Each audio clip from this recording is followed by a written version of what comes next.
Hey! Salut les familles! Salut les enfants! C'est la semaine de l'Halloween! J'ai une vidéo pour vous autres. Donc, aujourd'hui, nous allons faire une chauve-souris qui est supposée de voler, mais je pense que j'ai pris du carton un petit peu trop épais. Puis ça va aller mieux avec des feuilles un petit peu plus minces. Fait que je me suis sorti une autre feuille.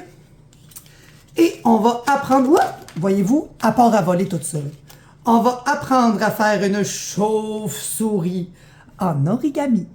Donc, tu auras besoin d'une feuille de papier construction, idéalement un carton un petit peu plus mince que celui que j'avais pris pour faire des tests. Donc, un papier de construction. J'ai choisi un papier d'Halloween.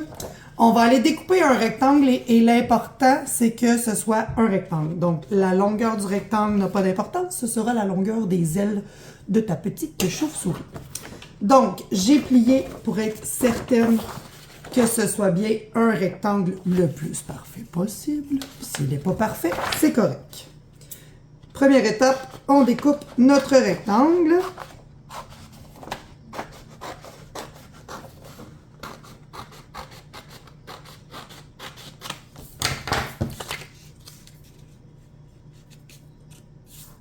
J'ai juste enlevé une petite partie de mon rectangle parce qu'il était comme déchiré dans un petit coin.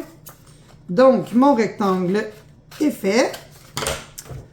Voilà, je vais maintenant descendre la caméra pour pouvoir voir qu'est-ce que je fais. Donc, on va tourner s'il y a un motif. Si c'est tout noir, on n'a pas besoin de tourner. On va aller faire un pli égal. Vous allez comprendre pourquoi on le plie en deux. C'est juste pour faire un petit pli dans le milieu. Donc, c'est bien plié. On va maintenant faire les petits pointus au bout, comme des petites maisons. Donc, premier pointu.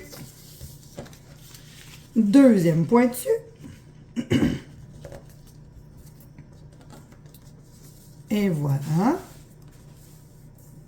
Ensuite, on le replie comme ceci.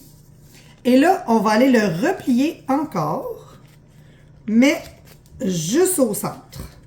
Ça ici, c'est la pliure qui va faire qu'on va pouvoir pincer notre chauve-souris.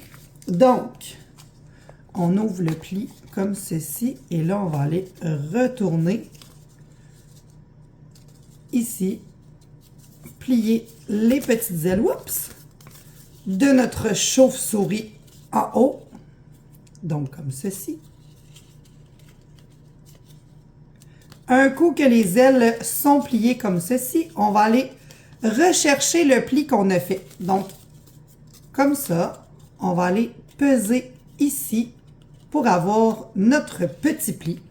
C'est ce qui va faire que votre... Ah oui, ça va vraiment mieux avec du petit papier que du gros carton plus épais. Vous voyez la différence, là? Il y a de la difficulté à bouger. Cette chauve-souris-là, elle est prête à s'envoler! Oh, que c'est cool! J'adore ces projets-là. Donc là, tu vas aller l'ajuster. Si jamais les petites ailes sont pas égales, tu peux les replier un petit peu. Oh, c'est très cool! Tadam! Donc, si tu veux, tu peux réécouter cette vidéo-là en ralenti, pouvoir peser sur pause, parce que de l'origami, ça prend du temps. C'est quelque chose qui est le fun à apprendre, mais étape par étape.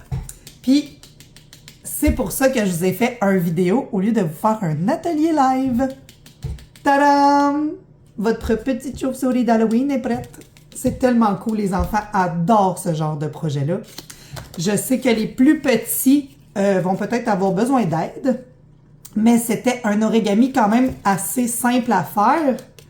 Puis, on aime ça quand ça bouge. Les enfants peuvent jouer avec concrètement. J'avais déjà fait une fusée en origami à un moment donné. Une petite fusée qu'on mettait une paille en dessous puis qui pouvait voler. Vous irez voir ça dans les onglets de guide sur le groupe ici, CFMRQ. Et dans le guide, c'est dans les semaines de relâche parce que c'est un projet d'origami que j'avais fait dans une semaine de relâche. Donc, joyeux Halloween, soyez prudents et pas trop bonbons, juste ça. OK, bye!